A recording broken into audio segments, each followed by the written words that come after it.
Now, you were approached by Michael Jackson's team. What'd you tell them? Well, I told them I couldn't do it, but it was painful because I was a young doctor, got a huge money offer, going to travel with him, all these great-looking dancers, and, you know, who wouldn't want to be Michael Jackson's doctor? But then when I got in and found out what the job entailed, you know, tears, and I couldn't take it. But it was difficult. And, you know, sometimes I thought, how can I change it? How can I make him? But it was impossible. He told me what he wanted. He didn't ask for a doctor. He told me what he needed. That's not a doctor. That's a servant, a slave. And listen, I worked in a psychiatric hospital for 25 years. We treated a lot of celebrities, and at first, I think I gave them special attention, and very fast, I learned that was bad for the patient. It's bad for the patient. If you want to be a doctor and be a good doctor to your patient who happens to have special needs or happens to be seen in the public, you better not be impressed by that person. You better treat them exactly like everybody else. If you want to make a little bit of this and that, you know, to help maintain their confidentiality or stay an hour after or so TMZ doesn't come by, okay.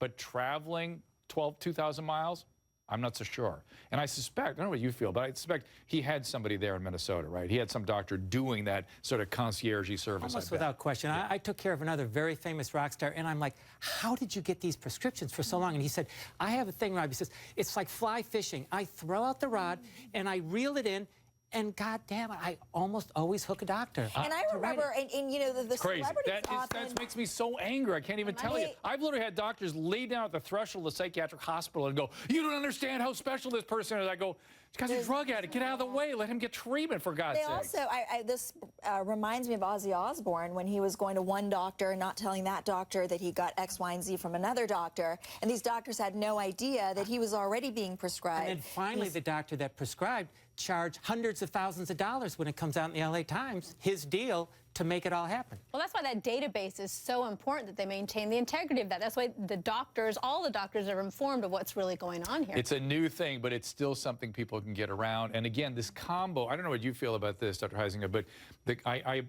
pretty much 100% of my patients, when they die today, don't die of heroin, don't die of cocaine, they die of a benzo and an opiate combined as prescribed, maybe in a little bit high doses, they stop breathing. I'm suspicious that's what happened with Prince.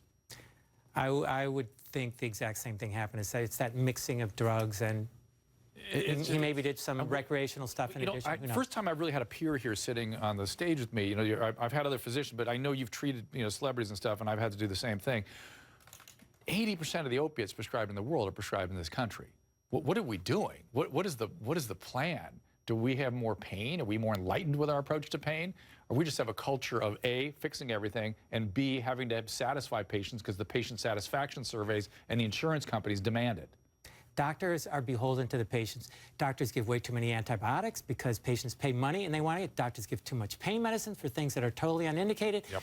And doctors accede to patients by giving them reflux medicine so they can continue to eat poorly, and cholesterol medicine so they can have it. It goes on and on and on. Yeah. We can't make the patients unhappy anymore. It's a weird thing. We can't set limits, and then we are held accountable to make them happy. And listen, I was saying to somebody the other day, listen, if you took a patient satisfaction survey in the middle of an appendicitis, not a happy patient. But in the middle of drug withdrawal or drug treatment, that's the operation. It takes a few weeks.